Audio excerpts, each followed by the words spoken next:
So our topic is about how the believers become faithful in service. Paano kaya ang mga grace believers ay naging faithful in service?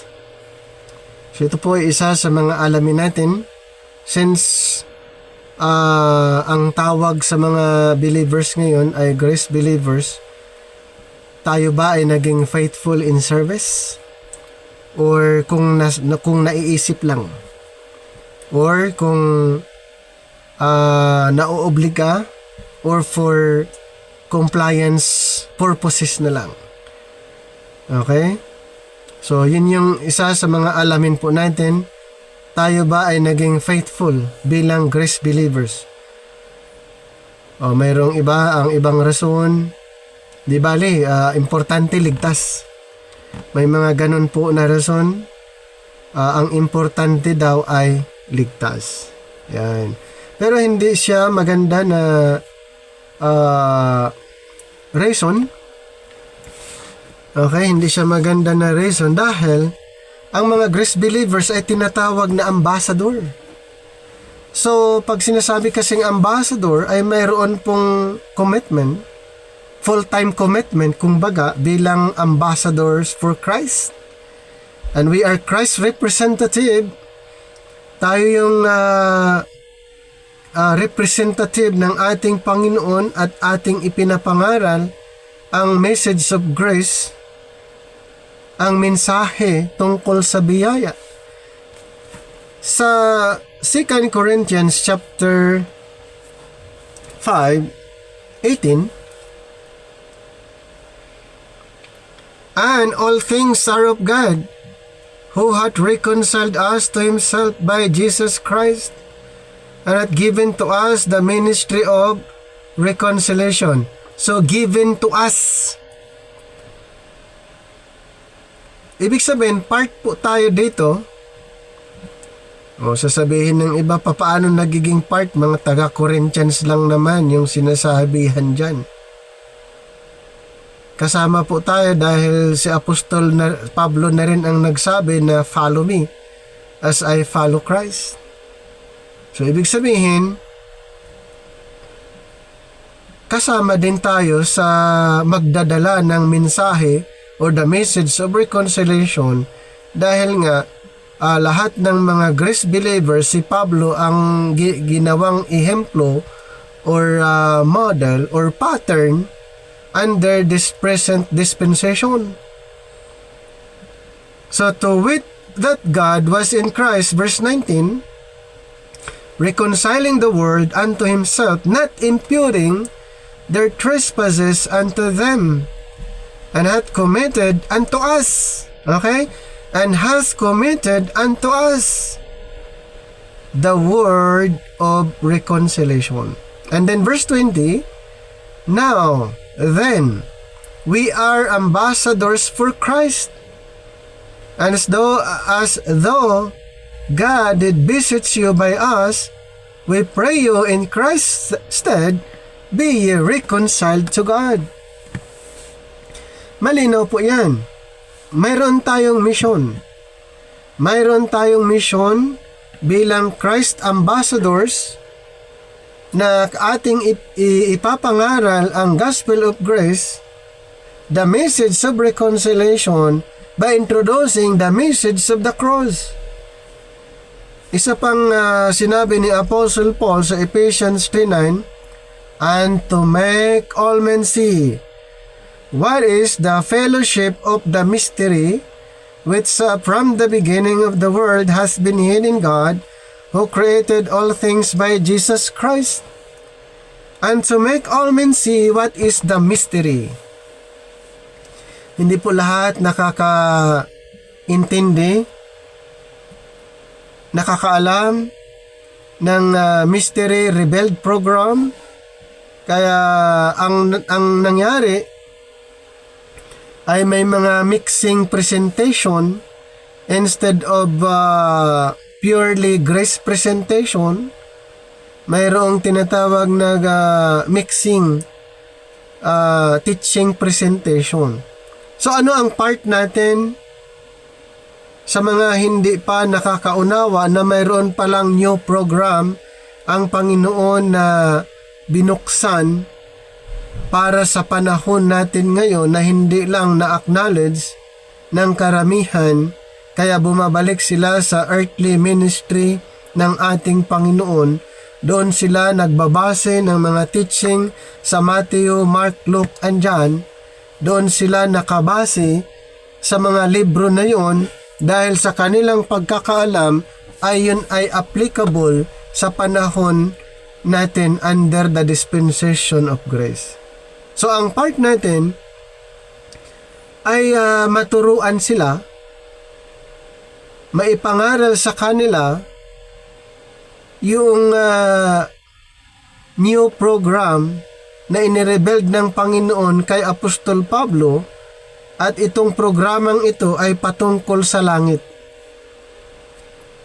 Ang Matthew, Mark, Luke, and John ay programa na kung saan inintroduce ang kaharian ng Diyos na i-establish dito sa lupa. Kaya nga ipinapangaral ang tungkol sa paghahari noon nung dumating ang ating Panginoong Hesus, dahil nandoon siya sa programa na kung saan ini-introduce ang kaharian, pero later on siya'y ipinako kaya hindi natuloy ang kanyang paghahari. So nung siya'y nag-resurrect, ino-offer ulit. Kasi gusto talaga ng Panginoon na ma-establish yung kingdom kung tutuusin, kaya in-offer ulit sa mga apostol na ipangaral ulit yung tungkol sa kaharian, at ganun pa rin ang ginawa. Ito'y ni-reject at pinatay ang mga ngaral or kingdom preachers, dahilan na ang Panginoon ay nag-open ng panibagong programa at kanyang temporaring inihinto ang kingdom program.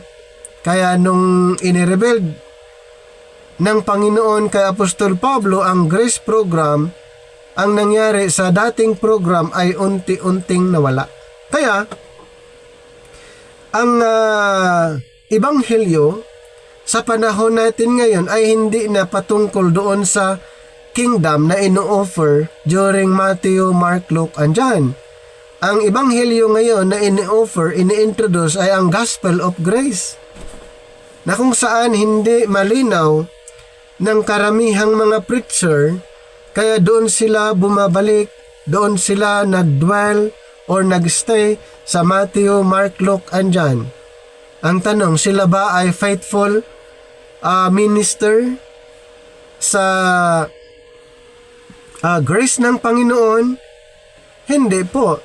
Kasi papaano siya nagiging faithful na ang instruction dapat ang ipapangaral ang gospel of grace, pero ang kanyang ipinapangaral ay hindi gospel of grace?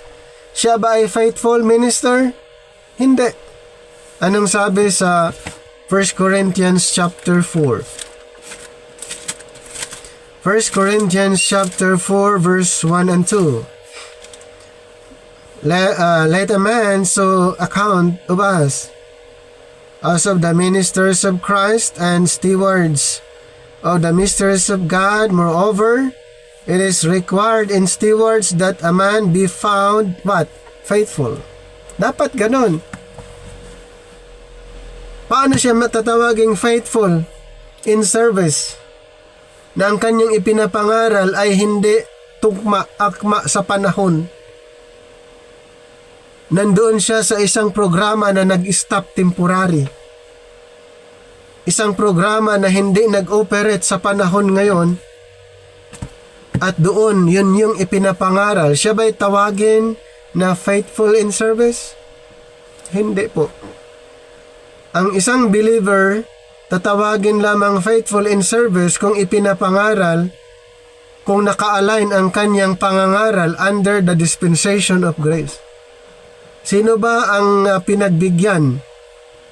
Sino ba ang dispenser na pinili ng Panginoon under grace program? Si Apostol Pablo. Ilan bang libro ang sinulat ni Pablo? 13. Ibig sabihin, ang 13 epistles, yun po ay naka-address para sa Church, the Body of Christ, dahil si Apostol Pablo ang pinili ng Panginoon maging apostol under the dispensation of grace. Ibig sabihin, ang tao ay tatawagin lamang na faithful in service kung kanyang ipinapangaral ang ipinapangaral ni Apostol Pablo na apostol ng mga Hintil. Paano kung ipapangaral niya sulat ng mga 12 apostol? Sulat ng mga apostol? O outside the writings of Paul, siya ba ay tatawaging faithful minister under the dispensation of grace? Hindi. Dahil kumuha siya ng mga instruction na hindi para sa panahon natin under the grace program. Hindi po kailangan ang mga iba't ibang instruction from the time past or even ages to come. Hindi po yun ang ni-require. Dapat ang tao ay tatawaging faithful in service ay maipapangaral yung ipinapangaral ng apostol natin na si Pablo. Kung ano yung ipinangaral niya, yun din ang ating ipapangaral. Kung anong gospel niya, yun din ang ating gospel. Hindi na po pwedeng baguhin yun, sumunod na lang. Kaya sabi ni Pablo, follow me as I follow Christ. Kung ano yung tinanggap niya na kanyang ipinangaral, yun din ang ating ipapangaral. So according to Paul, the apostle, believers become faithful in service not by natural ability alone, but through a combinations of God's grace, the Spirit power, and transform life in Christ. Faithful service is the result of how they have become in Christ. Number 1, enabled by God's grace. Paul consistently attributes his own service to grace. Kaya sa 1 Corinthians 15:10, 1 Corinthians 15 verse number 10,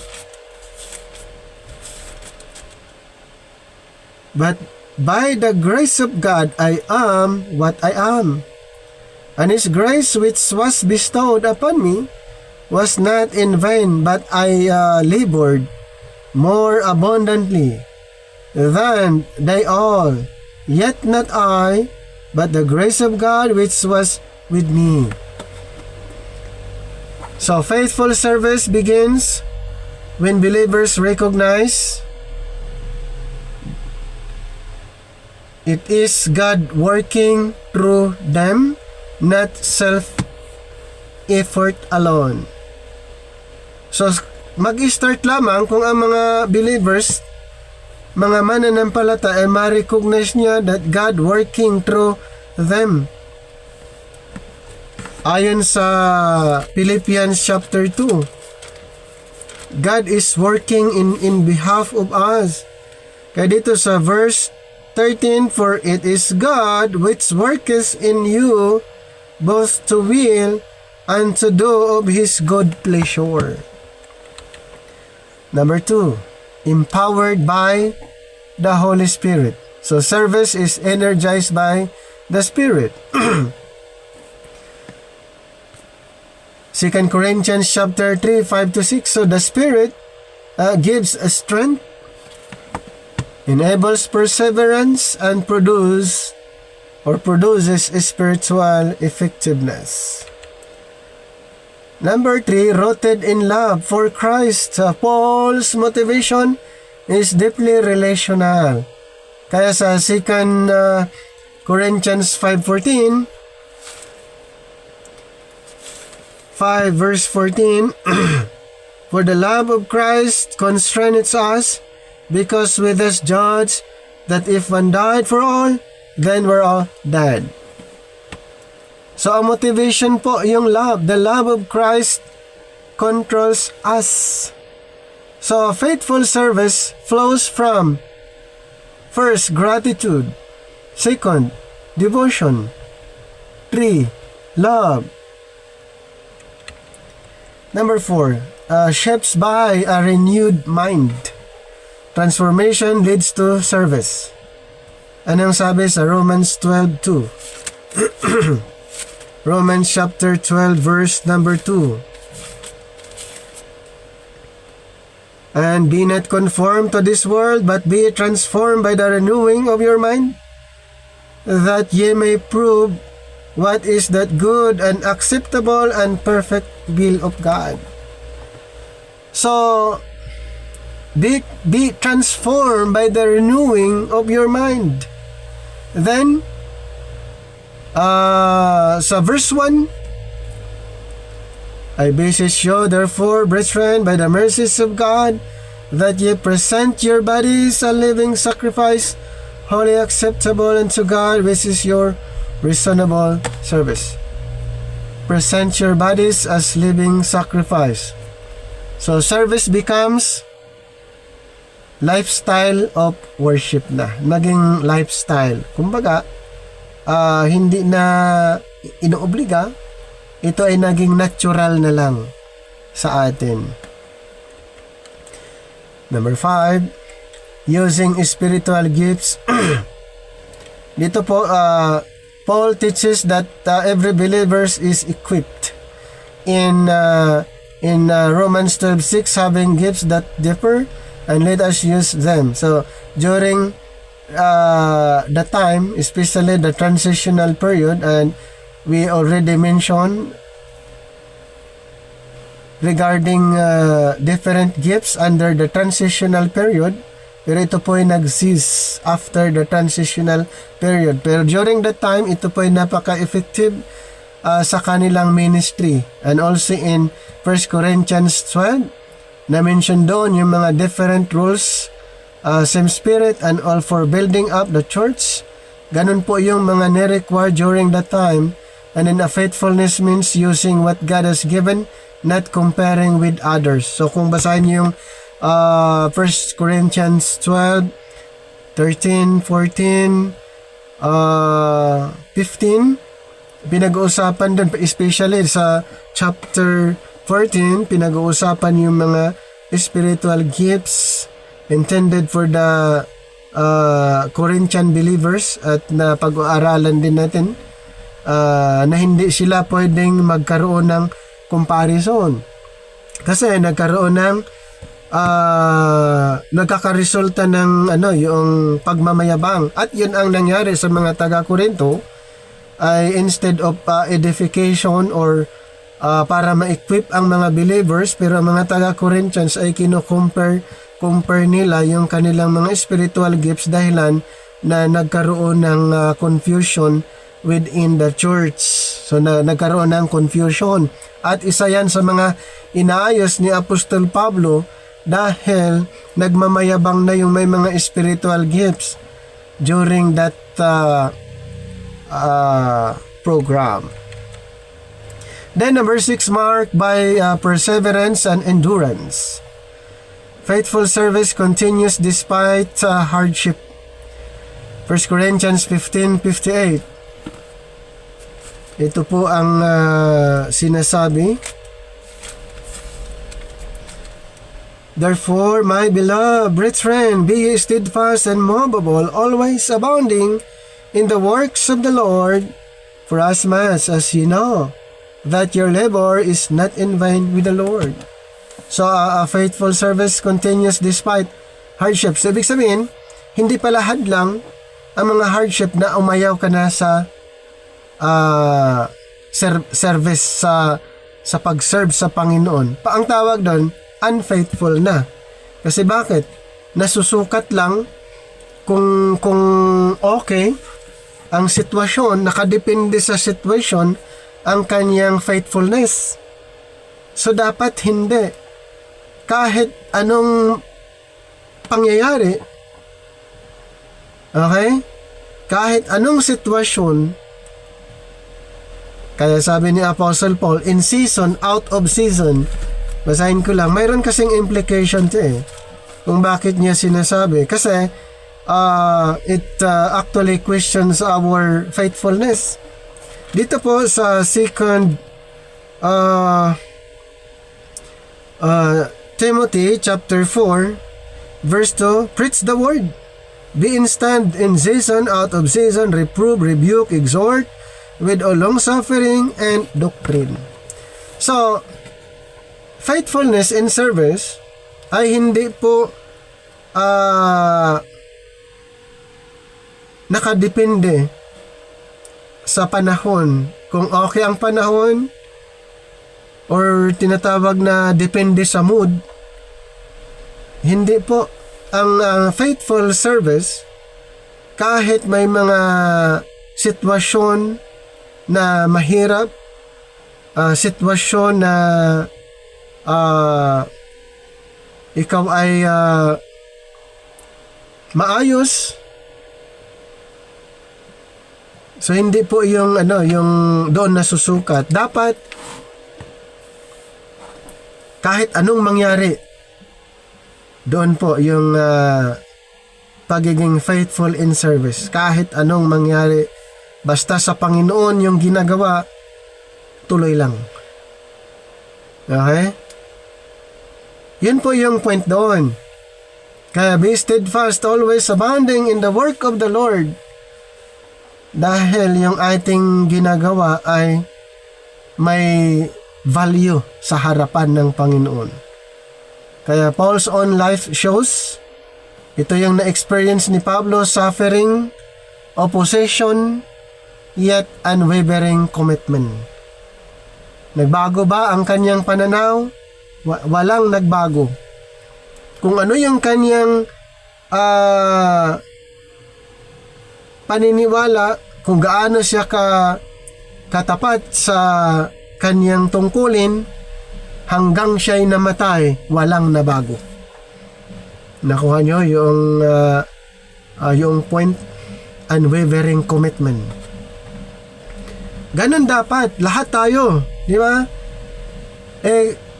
Yun yung nakakalungkot teka, wag mo na. Kasi ganito, di ba? May marami pong ganon, pero ito yung kailangan nating ma-develop, na maging faithful servant, faithful minister sa ating Panginoon. Ano pa? Done for the Lord, not for people. Ito pala ito'y ginagawa natin para sa Panginoon, hindi naman sa tao So the ultimate focus is God. Anong sabi? Sa Colossians 3:23, and whatsoever you do, do it heartily as to the Lord, and not unto men. Pag sa tao kasi natin ginagawa, maraming discouragement. Kung sa tao natin ginagawa, maraming mga nakikitang mali. Pero ayon sa verse, ginagawa natin para sa Panginoon. Dahil para sa Panginoon, kahit anong sasabihin ng tao, katulad sa nangyari kay Pablo, since na ginagawa niya para sa Panginoon, walang nabago sa kanya. So, the ultimate focus, especially in our ministry, is God. So, this produces integrity, consistency, freedom from seeking human approval. Number 8, sustained by future hope. Paul connects service with eternal reward. Ito yung sabi niya sa 1 Corinthians chapter 3 verse 8. Now he that planteth and he that watereth are one, and every man shall receive his own rewards according to his own labor. So our hope of glorification, hope of eternal reward, keeps believers faithful now. So, yun po yung mga tatandaan po natin. Yan po ang ating inaasahan. The hope of glorification, the hope of eternal reward. Bilang as a conclusion, for Apostle Paul, believers become faithful in service through God's grace, empowered by the Spirit, motivated by love for Christ, and using their gifts persevering through trials, living with an eternal perspective. Sana po mayroon tayong kunting natutunan dito po sa ating presentation. Maraming salamat.